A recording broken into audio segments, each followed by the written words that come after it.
Assalamualaikum warahmatullahi ta'ala wabarakatuh. Bismillah walhamdulillah wal khair wasyarru bi masyiatillah wassalatu wassalamu ala rasulillah wa ala alihi wa sahbihi wa mawala amma ba'du. Hadirin Kultum JCWM sore menjelang maghrib yang insya Allah kita sama diberkahi dan dimuliakan Allah Subhanahu wa Ta'ala. Syukur alhamdulillah pada sore menjelang maghrib kita masih diberi kesempatan oleh Allah Subhanahu wa Ta'ala, diberikan kesehatan oleh Allah Subhanahu wa Ta'ala, diberikan iman dan keselamatan.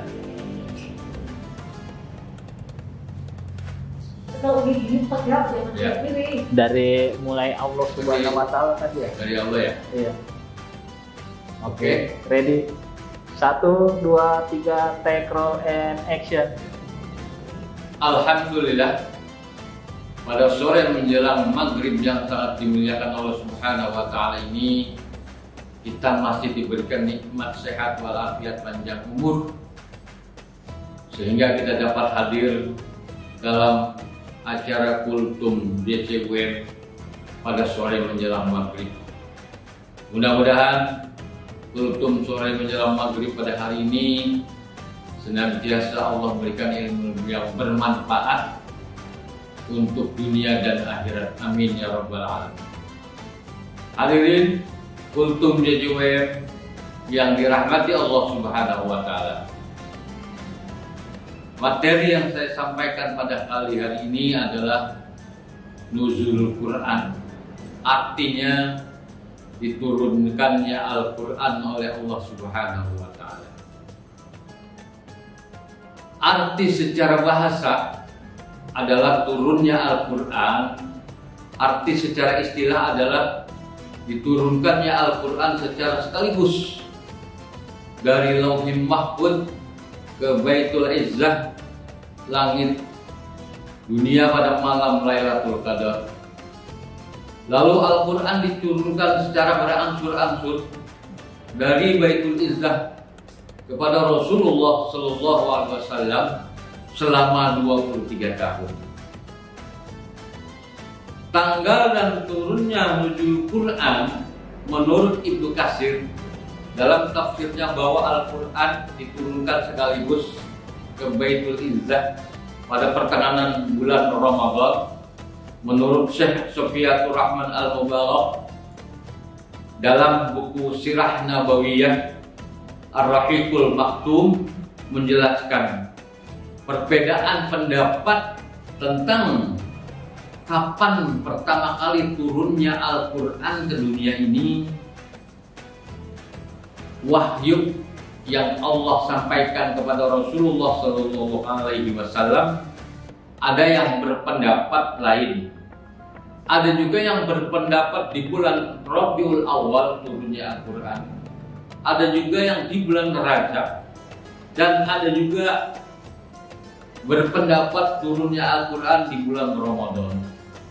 Dari ketiga pendapat yang sangat erat dan kuat adalah turunnya Al-Quran di bulan Ramadan, yaitu pada tanggal 17 Ramadan menurut Ibnu Al-Qusairi.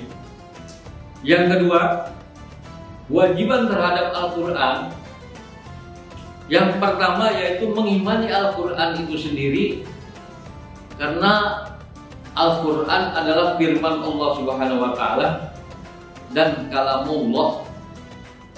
Yang kedua, membaca Al-Quran tilawah.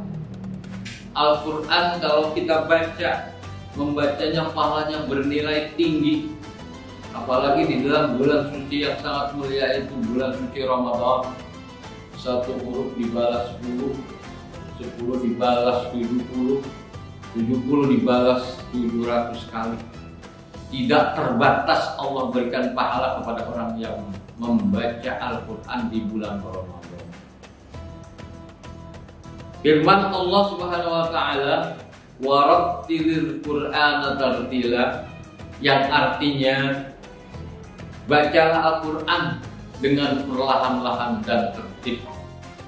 Hadirin Kultum JCWM yang dirahmati Allah Subhanahu wa taala. Kewajiban yang ketiga adalah mentadaburi Al-Qur'an, yakni merenungkan Al-Quran dan isi kandungan Al-Quran sehingga kita mengetahui maksud dan tujuan isi kandungan Al-Quran dan mengambil pelajaran serta petunjuk dari Al-Quran itu sendiri. Firman Allah Subhanahu wa taala di dalam Al-Quran, "Afala yatadabbaruna al-Qur'ana 'ala qulubi aqfalha." Artinya, maka apakah mereka tidak memperhatikan Al-Quran ataukah hati mereka terkunci? Yang keempat, kewajiban kita terhadap Al-Quran adalah menghafalkan Al-Quran.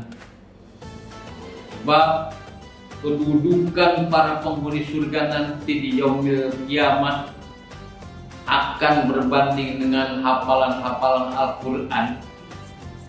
Semakin banyak dia menghafal Al-Quran, semakin tinggi kedudukannya di dalam surganya Allah Subhanahu wa taala.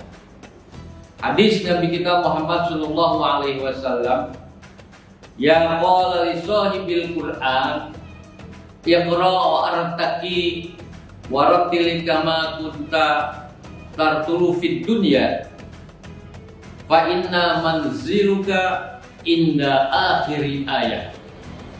Yang artinya akan dikatakan kepada sahibul Quran, di akhirat nanti bacalah dan naiklah, bacalah dengan tartil Al-Quran sebagaimana engkau membaca dengan tartil di dunia, karena kedudukanmu tergantung pada ayat yang kamu baca di dunia. Kultum JCWM yang dirahmati Allah Subhanahu wa taala. Kewajiban terhadap Al-Quran yang kelima adalah mengamalkan isi kandungan Al-Quran. Firman Allah Subhanahu wa taala artinya kitab Al-Quran ini tidak ada keraguan padanya, petunjuk bagi mereka yang bertakwa. A'udzubillahi minasyaitonir rajim. Dzalikal kitabul la raiba fihi hudal lil muttaqin. Yang keenam, kewajiban kita adalah mendakwakan dan mengajarkannya kepada manusia. Nabi Shallallahu Alaihi Wasallam telah bersabda, sebaik-baiknyamu adalah yang mempelajari Al-Quran dan mengajarkannya Al-Quran kepada umat manusia. Hadirin Kultum JCWM yang dirahmati Allah Subhanahu wa taala. Demikian kultum yang dapat saya sampaikan pada sore menjelang maghrib ini.